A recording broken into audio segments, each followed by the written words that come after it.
Welcome to Sports Spectrum, the sports and faith podcast that brings Jesus back into the conversation. Here's your host, Jason Romano.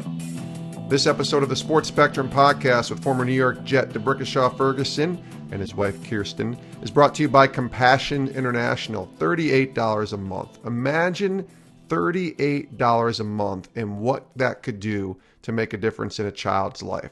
With Compassion International, it provides food, education, medical care, vocational training. Because of your sponsorship, you release a child from poverty. It's a powerful opportunity for all of us to make a difference in a child's life. We sponsor a child, myself, my wife, my daughter. We sponsor a 13-year-old boy from Haiti. I'm telling you, it's the best $38 we spend every single month through Compassion International. The website, compassion.com/sportspectrum. That's where you go. Compassion.com/sportspectrum. Sponsor a child today. Today on the podcast, part 2 of our conversation with D'Brickashaw and Kirsten Ferguson. D'Brickashaw Ferguson played 10 seasons in the NFL, all with the New York Jets, former offensive lineman, 3-time Pro Bowler, and he was one of those players that never missed a game. We're talking about 167 games, 167 games played, 167 games started. That's what it's about with this guy. He was an Iron Man. He never missed a game. He missed one snap. And if you listen to part 1 of our conversation, you'll hear what that one snap was. A great story, because I always think, man, your whole career, 10 years, and you missed one play? What was that play? And it wasn't anything to do with an injury, which you might think it would have been, but it was something else. So go back, listen to part 1 to hear that story and to hear their faith journey, how they came to Christ and how they began their walk with the Lord. And in part 2 of our conversation, it gets a little heavier, it gets a little deeper. We talk about their struggles becoming parents. And Kirsten and D'Brickashaw had a difficult road for a couple years there, and their faith was challenged as they wanted to look to become parents. And now they have 2 beautiful baby girls born in 2015 and 2016. So we talked to them about those struggles, about how their faith was tested, and about now being parents and just the difficulties of parenting children. It is the hardest job, I think, that is in existence. I believe that. And that's just being a parent. So we talked to them about that. And then I just asked them at the end, what does Sundays look like now for the Fergusons? You know, D'Brickashaw played football on Sunday for 10 straight seasons, didn't miss a game, didn't miss a snap pretty much. And now it's a couple years later, do they still watch football? Sunday is still a place where they get behind the TV and get in the couch and watch some football games. So let's get to our conversation with former New York Jets offensive lineman D'Brickashaw Ferguson and his wife Kirsten here on the Sports Spectrum podcast. Take a listen. We have a great thing that Sports Spectrum and Pro Athletes Outreach and PAO have called Football Sunday. And a couple years ago on Football Sunday, and it's a time where it's sort of a sermon replacement for those that are listening and are interested, on Super Bowl Sunday, that you can actually show these stories as part of what we call the increase on people sharing testimonies of what God has done in their life. And you guys shared your story. Kirsten shared her story on this Football Sunday episode a couple years ago. And if it's okay, I'd like to talk about that a little bit. We don't have to go as deep and as emotional certainly as that video was, and we'll certainly link to that on our show notes at sportspectrum.com. But I think it was still a difficult time for you guys in your life, especially early on. You're getting married, and you have the Lord on your side, and God is there for you, and yet things aren't going as planned. Talk us through and walk us through what happened and kind of how you guys were able to get through it. Well, I think we both kind of decided at that time that we wanted to have children, and we just thought that was the next step. And we had a couple miscarriages and different surgeries, and we were praying so hard. And I mean, this was over a span of 2+ years of us trying and losing a baby and surgery, and then thinking everything was okay, and then losing another baby. Yeah. And for me, I just felt lost. I felt nobody really at that time talked about miscarriages. So I felt like, why is this happening? Lord, I thought we did this the right way. We're married. We believe in you. We trust in you. We gave our lives to you. Why is this not happening for us? And it wasn't until a woman came up to me at church one day, and I was crying and just upset and just feeling really left out. And she just came up to me and she said, God has not forgotten you. And I was blown away. I started crying even harder, and I was like, you have no idea what those words mean to me. And she said that those words came from God. And I've never had that experience before, and it just kind of renewed my faith and just saying, okay, now I need to really walk in what I'm saying I believe in. Yeah. And your faith's pretty new at that time still, right? Yeah. Just a couple years Still old. Very, but if I'm saying that I believe in him and I trust in him, yeah, like it took me getting to like really kind of rock bottom. Like he knew if I had another miscarriage, it was not going to be pretty for me. Yeah. But really getting to that space where I had no choice but to trust in God and know and believe in my heart that he's ultimately in control. And it wasn't until I did that where I was able to like be at peace with it and, really just live everyday life. And then now we have two beautiful, healthy yes, you do. girls. So yeah. God works in his ways, right? Yeah. But Debrickashaw, what's that like as the husband there in those moments? That's not easy. We like to fix things as guys, many of us do, and this is something that in many ways you can't fix. That's God's job. Walk us through that. I think it was a particularly challenging moment because initially we weren't on the same page as far as having kids. Mm-hmm. It was something that I think I always saw that would eventually happen, but it wasn't something that I was looking to happen, as quickly as perhaps my wife did. And I think that built up a lot of tension in the relationship. I think we had a lot of issues around that. And I think the miscarriages kind of brought a new development to the relationship. And I also think that how we express hurt is a little different. So, in the same way where my wife would, want to tell people about it, I would not. I would actually want to, I more internalize things. And so I think it made it challenging on multiple fronts because I couldn't handle the situation. One, it was a very new, this situation was like confusing in itself, Sure. But then I couldn't handle it in a manner that I felt control about. Yeah. And then I also had to be considerate of what my wife is going through. And so when it happened again, as much as I was dealing with my own reaction to what was occurring, I also had to be strong for my wife. So I think that was a very challenging situation. We're blessed to have two very beautiful daughters. Yeah. But it was a very challenging situation. Mm-hmm. What's faith look like during that? I mean, is it possible that it wasn't there at times because you're angry and are you allowing yourself to be angry at God? Certainly questioning him. What's faith look like? For me, I was angry with God. I felt like he did forget about me, or I started to think about things maybe that I'd done in my past. Maybe he's making this happen because of what I did before. But I had to be reminded that God doesn't work like that, right. And so it wasn't the prettiest time, and it wasn't until I had that moment with that woman where I was kind of reminded that God hasn't forgotten me. God loves me regardless of what has happened. And Did that draw you closer to God though at that point, or just make you think differently? At that point, yes, because he was the only one I could lean on, right? Like as much as I was feeling support from Debrickashaw, he couldn't fulfill that hole or that just gap in my heart. Sure. God had to fill that. Mm-hmm. And I really had to lean on him during those moments of just sadness and loneliness and really grieving, the loss of babies. I think a lot of women deal with it differently, but I took it very hard. 2015, 2016, you both end up having your second child, first and second child. Now you have two daughters, like you said. What's life been like now, Brick, for you, now that you have two daughters and you're a dad?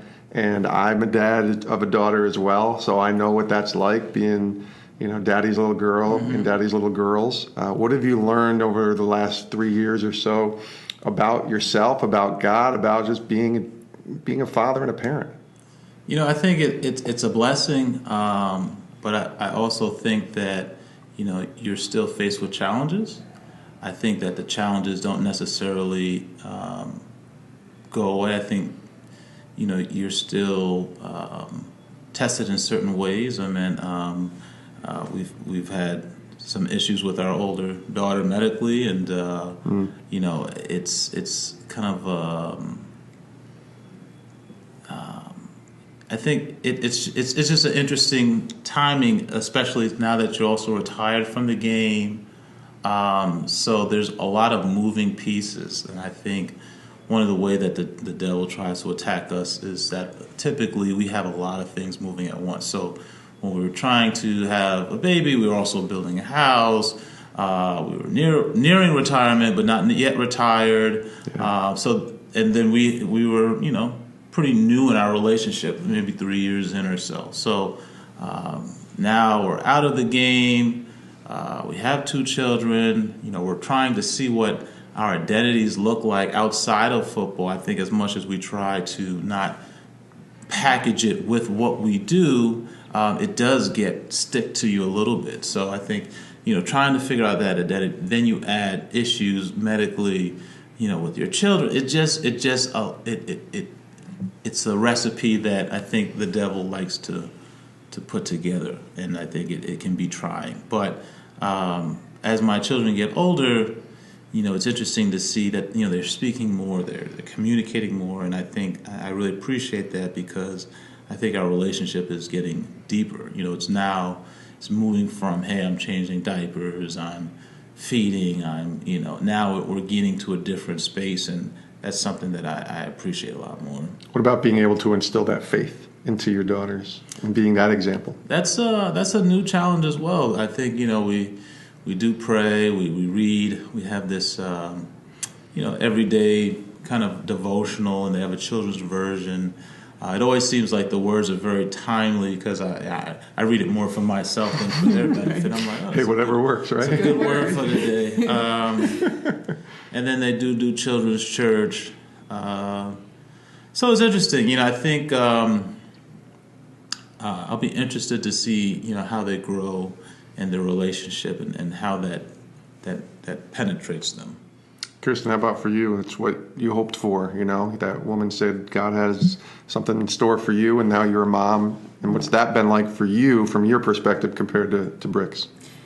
It does. It has its highs and its lows, and it has its really hard days. I say it's the toughest job in it really is anywhere. And I give so much respect to women that have more than two kids. I don't know how they do it, but it does have its challenges, and I mean, they are like our biggest blessing. But it has been challenging, and even we're still just trying to figure out, how does marriage work with having kids, and how do you put. I know I struggle with putting him first before them, but then they're your babies, and and everyday struggles and trials, and like Brickashaw mentioned, our daughter is kind of going through some health issues right now, but I think what we've been through before, and really seeing God bring us through what we've been through before, I feel like we're better equipped to deal with the tough times that we're going through right now. It doesn't make it any easier, but sure. I think our faith has really strengthened us to be able to deal with the tough times right now. So yeah, it's I'll tell you, Matt Hasselbeck once was on this podcast and said he tells his daughter, hey, this is the first time I've done this too. Mm-hmm. Right. Mm-hmm. Which made me think, I have a daughter who's 14. It's the first time I've ever been a dad to a 14-year-old. Right. And so we're learning just like they're learning in a lot of ways. How have you guys kind of came together in parenting? Because it's hard. Yeah. And my wife and I see things differently. and yet we have to come together in agreement to how we're going to discipline, how we're going to raise them, how we're going, what they're going to eat, when they're going to go to bed, all of that. How has that been for you guys? What was that adjustment like, just kind of having to put your heads together and agree on being parents? Some of it I think is less of a conversation and more of like a response to a situation. And I think sometimes our maternal and paternal techniques just come out. I feel like the things I was joking with my brother the other day, the things I saw my dad do, I feel like I'm naturally doing. He used to have this look, and I'm like, man, I felt myself doing something that he would have done. And I'm like, I think some of that is just innate in with us. I think how she cares for our little ones. I don't know if that was something we spoke about. That's something that just happened. I think when issues come up, we do try to address them. But I think a lot of it does come like, hey, I may be more of the disciplinarian in certain respects, but you see a need, you address the need, and now you know how to, we just play our roles in that respect. It's very frustrating, though. All he has to do is give a look, and they stop, and they just behave. And I'm like, I've been screaming at you for 2 hours. I've been looking at you like this for 2 weeks, right? It's not fair. That's so funny. A couple more questions here with Debrickashaw and Kirsten Ferguson on the podcast. I usually end the podcast with this, but I have a sports question I want to ask you as our last question, Brick. But what are you guys learning from the Lord right now in the season of life you're in? You've been retired now for 3 years, married obviously for a few years, couple of kids, gone through some hard times. What is God teaching you? And I'll let you both answer however you might, but what are you learning from God during this season of life? We'll start with Kirsten. I think he's really just teaching us to really rely on him. Ultimately, I think once we start feeling like we are in the flow of life, we kind of get faced with a challenge or stuff that we just don't have answers to. And it's us getting down on our knees and just praying that, he can step in and, just help us along this journey. I think, we're still just very much dealing with the transition from football and dealing with family and issues, and he's really the only one that can really help us out, on this journey. And so I would say just leaning more on him and just really getting back into the Word and just staying true to our faith. How about you, Brick? I just think of stories like Job. I think of stories like David. God tests those He loves, and I don't think we're the exception. I think He oftentimes used tests in order to see or to strengthen faith. I think that's something that we see evident in many stories of the Bible. Whether He's on the boat and the storm is going, and disciples are coming to Him like, Jesus, we're going to perish, and He's like, where's your faith? Yeah. And it's like, I think it's one thing to read it. I think it's another thing to experience it. I think it's also typically, when you transition out of one test, you go to the next test. And I think sometimes those tests can be harder. And so faith is definitely a word that, even I heard today. And I think it's something that that's the only way you can please God is by faith. So that's probably what I feel like. I want to ask you for my final question, just what Sundays look like now. Do you still watch the Jets play? Is football still a part? Are you turning on the TV? Is Sunday ticket in the Ferguson household? Or are you kind of like wanting to get away from it and doesn't even care? I think my wife has been pretty consistent in her joy for the game. You did work for the NFL. So. I joke, I like football more than he does, and he played it for 10 years. That's funny. I think, I don't watch the game as consistently. I definitely enjoyed the competition of the game versus kind of like watching it as a whole. I've been to a couple games and I appreciate it, and it's definitely, good to be in that space and see it. But I don't watch it as probably religiously as other people. Sounds like your wife might, though. Yeah. Are you a Jets fan? Do you remain a Jets fan, Kirsten? I am. Yeah. I still bleed green and white. They're not doing so great right now, but Yeah. we still love them anyway. Do you go to games? Like, have you been back a few times? I've gone to games without him. You really? Yeah, because he's still like, I think it would be funny if you told him the story when we went to see DeMario play. But he doesn't enjoy. You got to that share the story now. Yeah, Let's close it with that. Yeah, I don't know how funny of a story it was, but I think it must have been my maybe the first year that I had retired, and that we actually had field passes, and I didn't want to go to the field. But I was prompted that I needed to go, and I went down there, and it was very uncomfortable to kind of be on the field, but to be blocked by a partition, not able to do the things that you've already done for your entire career. Yeah. And so I didn't really enjoy that. I didn't enjoy after the game where, again, by the buses, and I'm again by this partition, not able to get on the bus. That was a very uncomfortable feeling. So it took a little while for that to dissipate. I don't go back to the field, although I've done some fun things like with the Jets. I've done the little horn and the siren before the games. Yeah. So I think that was just a little bit too much too soon. But now I've done things where that doesn't affect me in the same way. Okay. Yeah. DeBrickashaw Ferguson, Kirsten Ferguson, this has been great. Thanks for joining us here on the podcast. We really appreciate it. Thank you for having us. Certainly.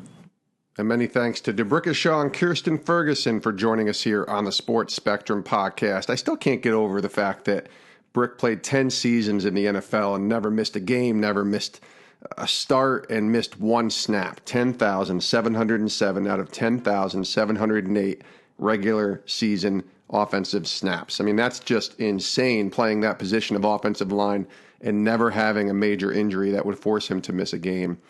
So crazy, and really just so cool to see that from Brick. And if you didn't hear us talk about that in part one of our conversation, go back and listen. That was yesterday, part one of our conversation with Brick and Kirsten, and this was part two that you just listened to here. And I was just grateful to have them on the podcast. Great people, great family, love their little girls. I see pictures of them on Instagram with Kirsten's page, and just seeing them, how much they love their kids after what they've gone through. It's just awesome. So grateful to have them on the podcast. We thank you for listening. We also thank Compassion International for sponsoring this podcast. $38 a month, and you make a difference in a child's life. Imagine $38 and thinking what that is each month. That's what, $3 a day, basically? That's a cup of coffee. And imagine that you could take that $38 and provide food, education, medical care, and vocational training each month for a child. That's what it does. Compassion International provides that opportunity for you and I to make that difference in a child's life, releasing them from poverty. Go to compassion.com/sportspectrum, compassion.com/sportspectrum, and sponsor a child today. Thanks for listening to this episode of the podcast. Reach us via email, jason@sportspectrum.com. Leave a review on Apple iTunes. And of course, if you want to get a hold of us on social media, take a snapshot of this podcast and share it on Facebook, Instagram, and Twitter, and reach us at sports_spectrum. Thanks for listening, and we'll see you next time. Have a great rest of your day. This is the Sports Spectrum Podcast.